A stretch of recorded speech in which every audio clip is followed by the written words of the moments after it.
Thomas Green here with Ethical Marketing Service. On the podcast today, we have Jack Hughes. Jack, welcome. Hello, Tom. How's it going? Pretty good, thank you. What about yourself? Yeah, pretty good. Ready to go. Raring. Absolutely raring to go. Good. Would you like to take a moment and tell the audience a little bit about yourself and what you do? Sure. My name's Jack Hughes. I'm the founder or co-founder of a company called Syncify. Syncify is basically we're trying to become a bit of a cheat sheet for podcasters. We're going to be the fastest place to get your podcast out. We're going to be the quickest way to record, upload, monetize, and build a community around a podcast. We're a Techstars company, graduated at the end of last year. I am a non-traditional entrepreneur. I have an English and drama degree and somehow managed over the course of the 6, 7, 8 years, I think since completing, 9 years since completing now, I've managed to do marketing and sales and worked at 2 very fast tech growing startups and managed to make my way to being a founder, which is really, really cool. And that's me. And I'm going to answer all questions you ask me at about 1 million miles an hour and try not to get too excited about my own answers. Well, one thing I was going to ask you about was the non-traditional entrepreneur, because in one of your profiles it says you laugh at how ill-equipped you are to be an entrepreneur. Do you mind talking about that for a moment? Yeah, absolutely. So I got D's in my sciences when I was in GCSE, and then I dropped any kind of thing that revolved any kind of workings out way before university. So I did English, French, and history at A level, and then at university I did English and drama. And from whilst I was there, I was doing Lambda courses and how to act. From there, I went to a very generic sales role, and at no point did I, because I had no understanding of basic economics or business studies, or none of these things had ever come into my career plan. If you'd ever looked at my career profile that I was meant to do, it would come out as something like maybe linguist would be the closest thing to like a real professional thing. And I didn't start reading any of the Start With Why Simon Sinek books, or Elon Musk's autobiography, or like venture deals or anything like that really until like the last 2 years, I think. But it just seemed to work, I guess, my profile and what I'm trying to communicate to people. I just seem to be able to communicate it as opposed to doing like the major graft and technical stuff behind it. So it does surprise me every day that I ended up being in Techstars and all the rest of it.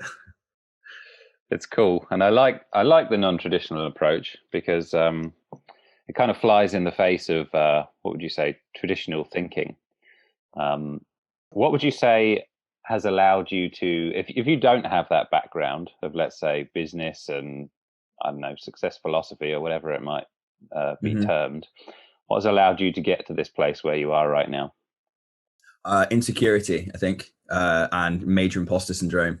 So I felt that as soon as I left sales, every job I was therefore going to get from there was going to be fluke, and I was going to have to work hard to prove that I had to be there. So when I interviewed, when I left recruitment and I ended up being a basic consultant for a year, I had no idea about marketing other than I knew that I needed to get bums on seats in terms of eyes on the screen.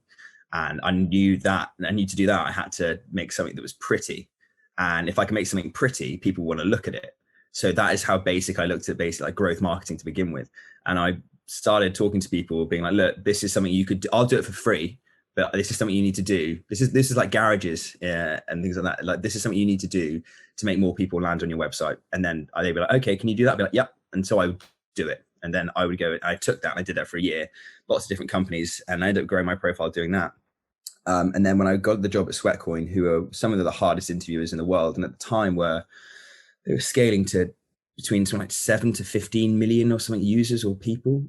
During that time, I basically just accepted the fact I was dumb in marketing, growth marketing, had no idea about paid social or any of these kind of tools. And allowing myself to not fight the fact I didn't know what people were doing, what people were saying, and just let it go in. That allowed me to get better at it really, really quickly. And I wanted to be, I'm a competitive person and I wanted to be the best at it. So being given for hardly any money, but to be honest, being given the tools in order to learn how to go and do these things in order to be the best at it was really attractive. And so I went from I basically was just creating spreadsheets to controlling the entire marketing fund or marketing budget within 6-9 months. And that was a few million dollars that they stupidly handed over to me. But I was able to keep the prices of downloads pretty cheap, which is because I liked it. It was fun. Well, it sounds like an achievement. So well done on that front. I guess so. I think one of the things that people are afraid to do is ask for help. And I went, and when I was working with Pinterest or TikTok or Tumblr or Snapchat, I went and just asked the people who worked there how to do it properly. I was like, well, I've got your sheet and I've got your thing in front of me. I want to spend money with you, but you have to make it worth my while. Otherwise, I'm just going to go to TikTok or I'm going to go somewhere else. Just, can you please show me how to get downloads as cheap as possible and at scale? And they were like, yeah, of course we can do that for you. And loads of people don't ask. They just plug in and they're like, oh, I'm upset. It's like, no, just ask the people because they want the account. Just send them a link on LinkedIn, send them a message and be nice to them and turn up to the stuff they invite you to as well. Don't just be an account to them, be personal. Make sure you get their WhatsApp numbers, make sure you can, communicate, because that's the whole point in marketing, is communicating. Just because you plug in now to a screen doesn't mean there's not someone else looking at your account the other side. So yeah, again, it wasn't so much as I'm a genius marketer. I just like talking to people and I wanted them to help me because it would end up helping them. Well, now that you do know how to do those things, or at least you've gotten that achievement, do you now reframe the way that you refer to, because you use the term dumb, and I also noticed, where is it? You consider yourself the least business minded person that you know. Do you start to reframe those things as you get more and more experience? No, not at all. No, because it's not going to help me if I start to think I'm like God's gift or whatever like that. I'm not. It just, because I'm absolutely not, right. Like, I know I don't at all. I permanently think that it allows me to be really, really honest and frank when people ask me things about, when I talk to investors or when I'm talking to people who are asking me, okay, where do I think the product's going to be in 5 years? Where do I think I'm going to be? What do I think the monetary gain, or how are we going to exit the company? Are we going to exit the company? I say the thing that I want to, that's truthful to me at that time. I'm not trying to curry favor by giving them an answer or anything like that. It's just, it allows me to say things that I want to say, that are true, regardless of the potential consequence of it. Because at least if I do that and they don't want to talk to me or anything like that, at least I've kind of got that integrity. I've got that kind of, to be honest, I went in not without the answers, and leaving without anything is completely acceptable. Whereas if I go in and I'm like, oh, I'm the big dog and I know I understand what's going on here, then the expectation on me to deliver is way higher. And if the expectation on you to deliver is way higher, then you're going to get stressed and you're going to try and cut corners. And that's when major mistakes happen, especially if you own your own company. It's better just to remain major grassroots thinking all the time. And I can imagine I bet you the best people in the business, I bet you they write out one line huge ideas and then they just try and work out how to get there themselves. They don't do step by step. They just have the one idea, which is logical, and then they aim towards that idea, and they don't try and like look at all the maths and specifics behind it first. Well, being open and honest is definitely a good principle. What your kind of approach reminds me of. Have you ever heard of Tom Bilyeu? No, I haven't. No. No, he's a successful business guy, but he sort of, it's not exactly the same, but he sort of said the same thing when he was starting out, and he basically said that instead of trying to think of himself as smart, which he says he wasn't, he started to think of himself as the learner. So if you're trying to say that you're smart all the time, when you're not smart, it kind of hurts your self-esteem. But when you think of yourself as the learner, well, even if you don't know something, then you can just go learn it in the way that you explained. Yeah, I think not to push Tom out of the way. Was it Tom Bilyeu you said his name was? Yeah. I think there's this really kind of, I don't know how to say, like hippie way of describing or hipster tech way of describing, like I'm on a learning path, like I'm just trying to like figure it all out. And it's like, if you do that, you can kind of sound that, not pretentious, but it's almost like saying, like classifying yourself as a learner or a student of the game has this like pretense to it, which I don't really like that much, because you're making yourself void of criticism and void of these other things that are really, really useful, like being told off or doing something stupid. But if you are even more transparent than that and you go, okay, I'm going to be really bad at this, but that's fine. Like, it's okay to be really bad at it. Then you kind of, you'll get slapped along the way. And that's better than just saying, oh, there's no consequence to me getting this wrong and all the rest of it. It's like, no, there should be consequences to you getting it wrong. But being brave enough and being able to go after it and make those mistakes and then going on again and again, it's fine. If you learn, you could be a PhD of something, right? And there's no consequences to you not successfully for doing that PhD unless you want to go and use it in life, right? But like, there's a study of learning in order to kind of become the PhD, and you can just be an ever philosopher of whatever you're interested in. But you should also be a doer. Like, learners don't need to just be learners need to be doers as well. And it's finding that balance, actually getting stuff done at the same time as learning. And I think if you classify yourself as a strict learner, you'll probably stop yourself from making those big steps that you should take. Yeah, what's the point in learning it if you don't do anything with it, right? Exactly. Learn on the job. So you were, just to go back to before you started Syncify, because you said that you were involved in what was the company called again? Sweatcoin and Health Era were the two. So Sweatcoin was a health and fitness app, and Health Era was a health tech app. How did you get into those? So Sweatcoin was, I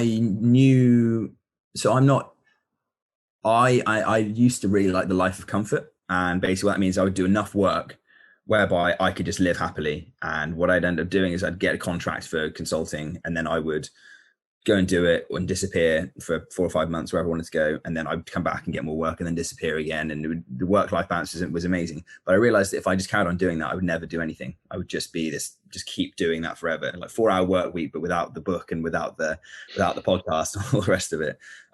So I ended up just going, look, I need to join one of the best tech companies, because if I get that on my CV, I'm going to be able to do whatever I want in the next 5 years and, kind of achieve what I want to do. And so I basically Googled I found out what Tech Nation was, and Tech Nation basically is the home of the 50 fastest growing startups in the UK. And then I was like, okay, well, that's a logical thing. This is like the logical mind thinking, right? So, okay, find the best tech companies, apply for jobs at the best tech companies. So I applied for a few of them. I ended up getting the Sweatcoin job. And when I was at Sweatcoin was also part of like the upscale program. It is the fastest growing health and fitness app of all time. We were top of the App Store charts in like 7 different countries or something. And then from there, I ended up going to these other meetings with these other companies, with the Tech Nation Upscale. And that's where I met Health Era. And I just started to get pretty decent at performance marketing. They were talking about Facebook, and people were telling us about how to do Facebook marketing. One of the things I asked is like, why are you using just Facebook? And they said, well, it's kind of the go-to. And I said, well, what if you're using Facebook, why not? And your CPA, or like the cost per acquisition of a download, is X amount. If you spread it across these 3 or 4 different platforms. I basically just started like mouthing, like being noisy in the meeting, and for no reason at all, just because I was trying to challenge the status quo. You shouldn't just use Facebook.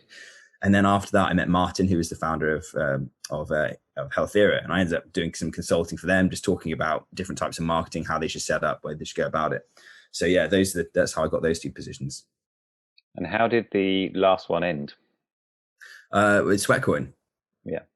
So I was actually at Sweatcoin and Health Era. So I was away in Portugal with the company, and COVID had happened, and we didn't know what was going on. And we really needed to kind of restructure the company towards just like product, because the marketing would be going well. But to some extent, the marketing had kind of got to the point where we were growing, and the need to change the product was less, because it was just had like onboarding members, lifetime value was decent, and all the rest of it. So they basically didn't need a marketing department anymore. Like, with the kind of the job was done. I'd set up all the who to do what where. And so they were like, look, we don't really need the marketing anymore. COVID's happening. We need to kind of tighten our belts a little bit. So thank you very much. And we'll be seeing you. And I was like, all right, cool. And then about 2 weeks later, I had this pretty much same conversation with Health Era. And they're like, yeah, we don't really need the marketing thing anymore. And I was like, okay, guess that's 2 jobs done in 5 weeks. So I was out my own from there. So upsetting, or was it not? Were you not really attached to it? I'm attached to the team members. So Rambir, who's the COO. He was not COO. He was VP growth or whatever you want to call it at Sweatcoin. Like he was my biggest mentor in terms of business. I was sad that I wasn't going to be working with him anymore, but he's actually gone and started his own app, and he's just raised $1 million to since then anyway. And we actually both came up with ideas of podcasts. Well, my founder as well as I came up with the idea for podcast apps at the same time whilst we were at Sweatcoin together, and we both gone and raised money as founders doing it. I was sad because I'd never learned so much in marketing than I did at the time at Sweatcoin. And I loved the people I worked with, and I was sad to be seeing those guys go. But I knew it was time to change, and I knew, having had a few interviews after that, I ended up in these interviews where they were asking me. So I was going for these VP growth roles, these heads of growth roles at these like fintech and different tech startups, and I ended up talking about like restructuring their entire growth strategy, like asking, like, you know, if you've got a budget and you say, okay, you need to do this for PPC, you need to do this SEO, and you need to do this and paid social, whatever. I'd end up like doing presentations going like, okay, why do you need to grow?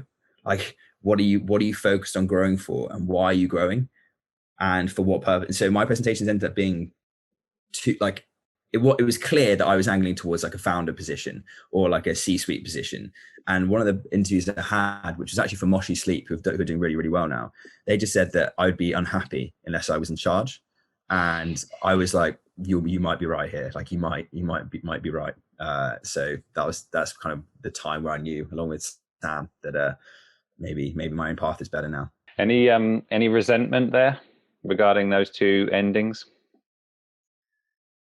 No, not at all. No resentment whatsoever. I left both of them. I still speak to the both companies intermittently. I really liked like Martin and Quintus at Healthera, just great people, amazing idea in order to revolutionize the way that pharmacies interact with people, and just the prescription service was so broken in the UK. So I really like what they're trying to do in terms of the subscription model of getting pharmaceuticals to your door, like getting them delivered, and especially during COVID, that was vital. I also think Sweatcoin, the idea of incentivizing people to be more healthy just by taking a few more steps a day, that idea in itself, regardless of how executed, is fundamentally better for humans.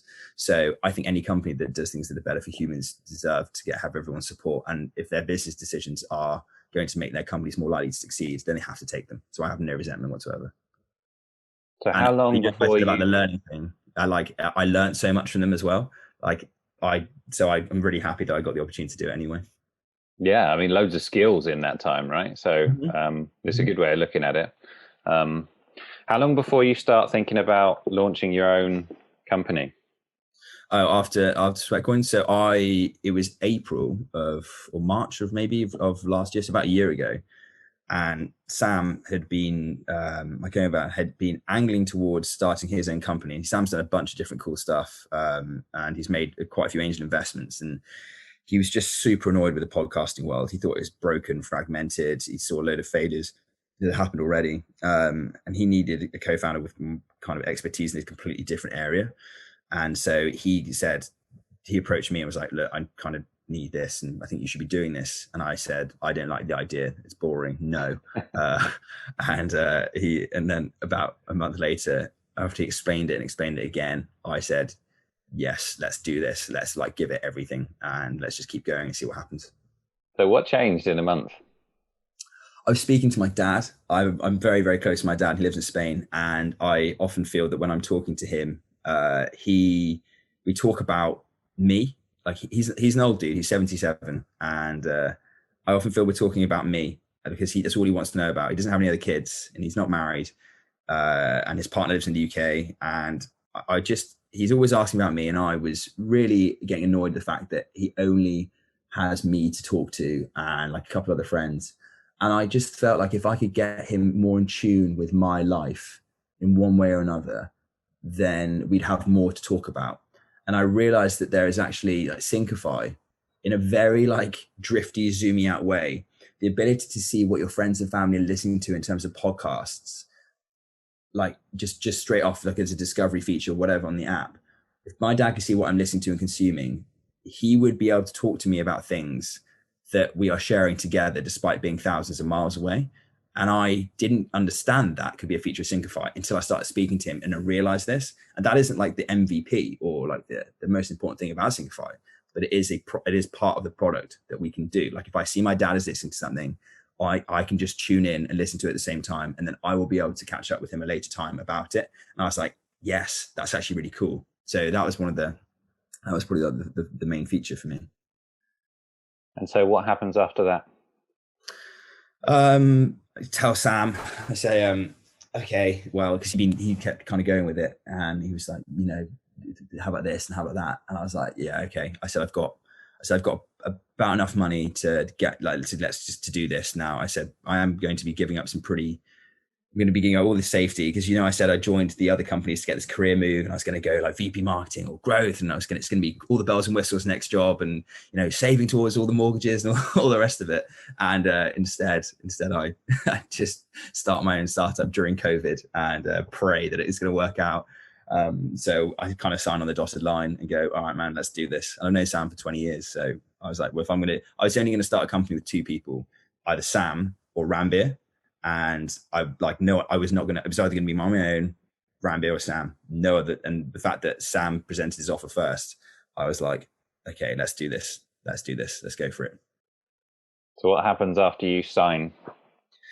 Well, I start trying to figure out if there's actually any kind of area, or if there's a product market fit or even idea market fit, or whether anyone's interested in this, whether this is going to be a $1 billion company, or whether it's going to be like a couple of million. Try and figure out whether this is going to be on the creator tool, whether this is going to be a user tool, whether people really care enough about podcasting in order to make this a shared experience. Try and answer as many questions as possible, and try and answer as many go through as many reservations as I can. Then we think about accelerators. Then we think about funding. Then we kind of make outrageous plans where we're going to go, who we're going to hire. And from there, we just get the ball rolling, essentially. Like the idea ball, it starts rolling. I start to kind of try and move into a more kind of growth focused, original users, PR, signing people up to something, build a website, just see if there's any interest. So that's what you just have to kind of do, like just to start iterating and building on whatever the idea was you had to begin with. So is it kind of like a business plan that you went through? I think it wasn't even a business plan. It's just like, are we building a solution without a problem, or have we found a problem and therefore we're trying to build a solution to it? And I think to begin with, it was a solution without a problem, because we just really wanted to have some way of making the podcast experience better. And then it wasn't until fairly recently, in the last few months, we're going, right, okay, we know where the problem is in podcasting now. Like, we know the problem is 100% on the creator side of it. And it just took us a while to get there. It took us a while to realize that even throughout Techstars, we were still saying things that weren't 100% like bang on the money. And I think it wasn't until Clubhouse came along that we really understood where like the hole in the market was for a company like us. And I think since then we've really started to pedal to the metal and start to really push to kind of make that problem solution fit. So what's the main problem that you sort of settled on that you're solving? So 1%, only 1% of all podcasters make money, right? They're like worth a living. 99% don't. That's ridiculous. And then most of the podcasters out there who end up on Patreon, only between 1 or 2% of them actually make any money from that either. So you basically have 99% of all media creators in the podcasting space not making any money. The other problem they end up creating bloody Instagram pages in order to connect with their audience, which is ridiculous. That's the most stupid thing. Going to a photo platform in order to communicate your audio product is kind of like going to a cricket ground to watch a rugby match. It's stupid.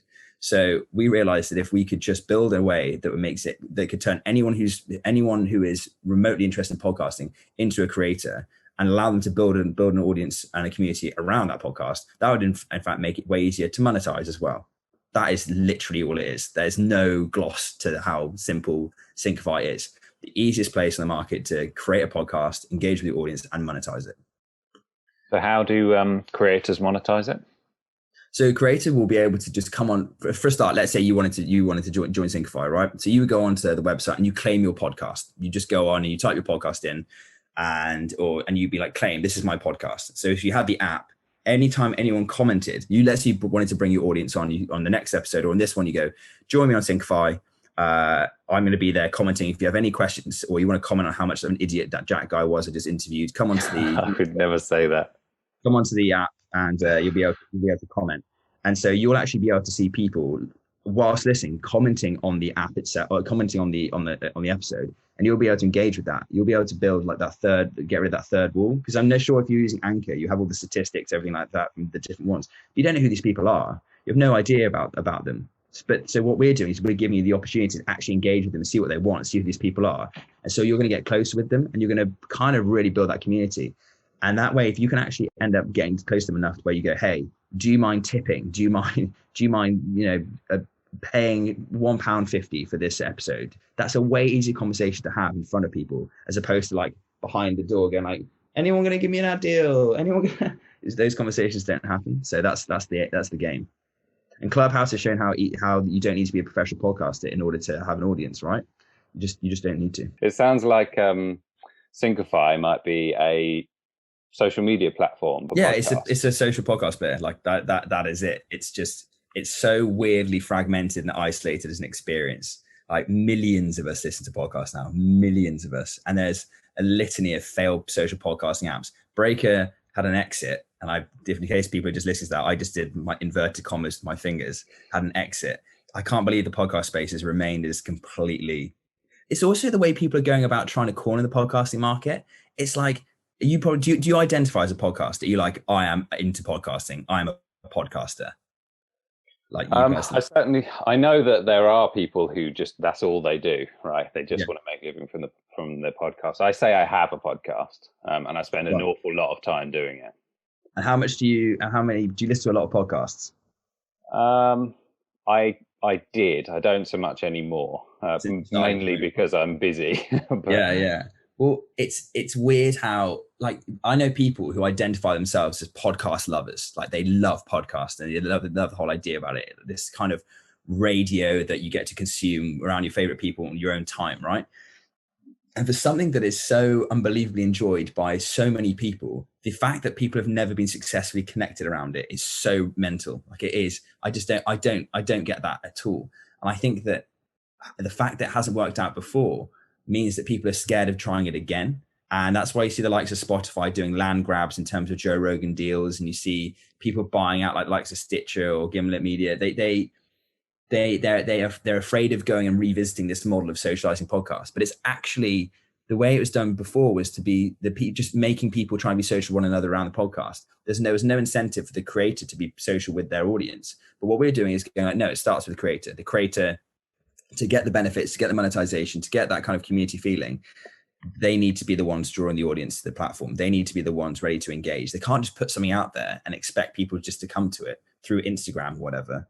It doesn't work like that. They need to be the fire that draws people in, and like the warmth. And that's where the community starts, with the creator around the media, as opposed to making the media about themselves all the time. That's actually the antithesis of what social media is. Interesting. I will check it out. So thank you for sharing. Did you you mentioned raising finance a couple of times? Did you have to raise finance for Syncify? Yeah, so we raised it's 130 or 40,000. So through Techstars, we got an angel investor as well, because we're only a small team and we bootstrapped it. And then in the next few months or so, we're going to raise we'll raise probably like a seed or pre-seed round based on engagement. So we're going to basically we've got a pretty gigantic wait list, which is one of the awesome things about a product like ours is you can not force product market fit, but you can get enough people going into the app and testing it, whereby you're going to get a few daily active users sticking around and be able to ask them. And so when we get to a decent level of engagement, we're going to be like, turn around to investors and go, look, we actually have something here. We have people who are coming back every day to use the platform. And we have 250 podcasters who've already claimed their profile. So they're kind of ready to bring their audiences onto the platform as well. Which is great. So we have numbers that are waiting pre-launch that will help us post-launch. And then we want to raise, and like being a startup founder, it's not, you don't pay yourself properly. You just don't. You pay the dev, you pay the designer and the growth guy. You don't pay yourselves very well because it's your company. So I think we want to probably raise a little bit of money so I can afford a slightly better dog food than Bertie's currently eating. And be able to like maybe change a couple of things that have probably been falling by the wayside the last year. So what was the process like of raising money? So Techstars is insane. So Techstars, about 0.5% of all companies who apply to Techstars get in, especially at the London accelerator. So you're about 10 times more likely to get into Harvard than you are to get into Techstars. And that was pretty grueling. But Eamon, who's the MD of Techstars UK, kind of saw that we had a really good, strong team, founding team. Sam and I were, you've known each other for like 20 years, but we're also completely like yin and yang. We have the most different skill sets, the most different personalities.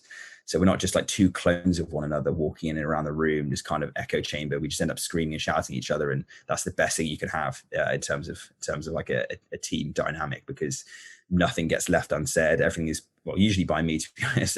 Things tend to get worked out very quickly. And so you have about 5 or 6 interview stages. Then they give you an original, once you're in, they give you like 20 grand. And they're like, okay, here's your operational costs. And then if you want, you can take a convertible note, which basically converts based on you raising the next round. So if we raised a valuation of 3 million, let's say, they convert that 100K into stocks and shares of about 3%. Stocks and shares, no, just shares. So after that, we were approaching a few angels, and then it's generally a pre-product stage like ours. It's, do you like us? Do you like the idea? Do you think we're the people to carry on, to be able to do it? Do you want to give us some money? That's it. Like that. It's not as complicated as people like they give themselves too much credit. It's not a direct thing. And then you show the term sheet, and like, this is how much we value the company. If you want to give us £100,000, that equals 3% of the company or 1% of the company. Or if you're freaking $1 billion company, like 0.1% of the company, they give us the money. Here's the shares. Fingers crossed we don't waste this money and we make it through to the next stage of fundraising, and that's it. That's really it. It does take an awful lot of conversations though, and there is a lot of people who've said no, like a lot of people, which is fine, because you are asking people to give up their money to support you. There's a lot of no's. Well, there was one other thing that I was going to ask you about, and I don't know whether it correlates here, but you said you've had some pretty immense stories about making mistakes getting up on stage. Is that in relation to this topic or not? No, that's what. So Javi did my matchmaker profile, and Javi's and so Javi's the one of the project managers at Syncify. That's to do with I have a habit of getting on stage when I'm not meant to, because I did a drama degree, and then chatting or saying things that are stupid. So, for example, I do that anyway. So if there's a company meeting, my old companies, whatever, and someone had to just kind of speak or do something, I'm always going to put my hand up and just do something, because it's fun and I don't care. I don't care if I make a fool of myself. But I think what he's referring to is, I did it at stand-up comedy night. I've never done stand-up comedy before. I was in Canterbury, and I ended up getting really drunk, and I ended up going on stage for 15 minutes, where the allotted time was meant to be 5 minutes. I went on stage for 15 minutes and just told the worst stories I could possibly think of in front of a crowd of horrified people. And I actually also did that when I went on holiday when I was about 22. I did that at a hotel where Radio 1's big weekend was, and Radio 1's like one weekend. And I pretended that I could freestyle rap in order to get close to people like Stormzy and Annie Mac. And I ended up basically standing over the piano player, who was the rudimental piano player, and he started playing the piano, and I tried to start rapping, but of course I can't rap. So I ended up just doing that and coming up with like, hello, my name's Jack and I'm from Cornwall, like that in front of a whole room full of people. And I didn't realize that Javi had put that in my profile, but that's probably what he's talking about. He's probably put that in there because he knows it's going to catch me out, and that's hilarious. He's done that. So big kudos for Javi for doing that. That's fantastic. Well, I like the example. It makes me think of how supposedly I've heard many times about the fact that people fear public speaking more than they do death. It's not the case for you, apparently. I fear blood tests more than I fear public speaking or death. That's my thing. I can't. I had to have one yesterday. I cannot stand blood tests. They're the worst things that's ever happened, I think, in life. That's my fear. Blood tests. No, I think that's public speaking. I don't care about. I'll get on. That stuff doesn't bother me. Like ultra marathons, fine. Any kind of sporty thing, fine. Blood tests, unacceptable. Well, there you go. Each to their own, I suppose. Yeah, exactly. What are your fears? Interesting. Fears. It's a lovely question. I fear I'm not going to. Oh, that's such a cop out. That's such a cop out. Well, my emphasis in terms of my passion is my kids. So I suppose I would say I fear being a terrible dad. Right. Well, I mean, I'm sure that you're not a terrible dad, and if the fact that you didn't scream at them for bursting in on this call earlier would suggest that I'm potentially right. If I imagine they like come in and you just mute and you're just screaming at them. I'm like, oh my god, like Tom's really aggressive. I just like horrified, but you didn't. Yeah. Anyone who's just listening, Tom was very gentle by the looks of it. He was very, very nice and calmly led his kid away. Thank you very much. So is there anything that you feel of the things that you would like to talk about, which was sales, startup, business, is there anything that you think of which would be of value to the listener that you would like to share?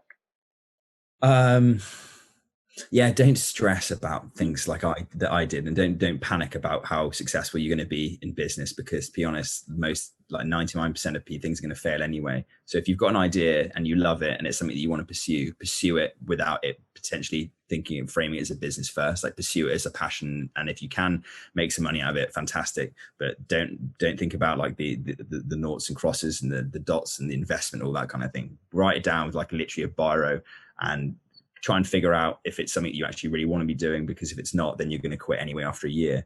And make sure the people that you have along the way are people you trust, and you trust them enough to say, hey, this is a rubbish idea, do not do that. Because if you are surrounded by people who are going to say, yeah, this is a great idea, you should pursue this, absolutely, like try and think about why they're saying that, because good people will say this is a bad idea. A lot of good people will say that. So that's what I suggest. Interesting. Would you mind sharing what your goals are? Honestly, it sounds so sad. Like I want to just be really, really happy. Like I feel that in the business world, a lot of people struggle insanely hard to be happy, and that in order to be happy, they try and put themselves further into business, but they end up making themselves more money. But then again, the happiness seems to dissipate. And there's that, I don't know if it's a Chinese proverb, but people give up 80% of their health trying to get wealthy, and then when they're older, they spend 80% of their wealth trying to get their health back. And I don't want to be living like that. I want to be happy in the knowledge that I've tried to make something that's awesome for people to consume and use, and then not like a disadvantage to a load of other people.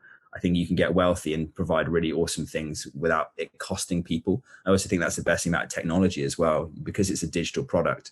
There isn't someone at the end of the line losing out necessarily. When you can digitalize something and not make it like something that's coming out of the earth, we have the massive advantage of not pillaging our resources. So I think if you can go digital and tech in terms of a creator, that's what you should be doing. This is a compliment, by the way. You remind me of. Don't phrase it like that. This is a compliment. I've got a really funny story to tell you after this, actually, really quick one. But go on, do yours first. You remind me of the Innocent founder a little bit. Have you seen the Innocent founder story? I've heard. So I spoke to their investment company the other day, but I've not seen his story. No. I think it's. I see a lot of commonalities there, and I think, I think you should check that out, because I think that might be a good inspiration for you. Okay, cool. What are you going to say? I'll check it out. So I'm using dating apps a bit at the moment, which is fun. And because of lockdown over, and no one's been dating, so I was like, oh, whatever, being a new place. And I matched with this lovely looking woman, and and she said, because I've got a shaved head, obviously, and she said, so have you seen Prison Break? And I'm like, oh, it's going to be like a compliment, right? It's going to be, have you seen Prison Break before? It's got it's like there's this handsome main actor, he's called Maxwell Caulfield, and I was like, wow, she's going to say I look like Maxwell Caulfield. So I said, yeah, I've seen Prison Break. I can, maybe I see where this is going. And she goes, yeah, because you look like an escaped convict. I was like, that isn't what I wanted you to say. But hopefully not. What's his name? Teabag. No, yeah, exactly. That, but the thing is, she phrased it like you did. She said, "This is a compliment, by the way," before she said it. And I was like, people say that as a thing, and it's like, okay, I'm sure the Innocent founder guy is pretty epic. Yeah, I think you look like the main character. There you go. Thanks, Tom. That's really nice of you. I'm gonna put that on my dating profile now. Put it on your matchmaker profile. Yeah, and on my LinkedIn. Jack Hughes, where is the best place for people to find you? On the interwebs, you can add, like on LinkedIn, it's fine. Instagram, fine. Email me at jack@syncify.fm. I respond to everything that is kind of related. And if I can help people, yeah, get in touch. Well, thank you for the conversation. I've enjoyed it. Good. You got one of those faces where like I think that you're kind of, it's understated. So I wouldn't know if you hated the conversation. I enjoyed it. Okay, there cool. actually hasn't been that many conversations where I've hated it. So you're up there. You're up there at the top. Oh, nice. Okay, good to know.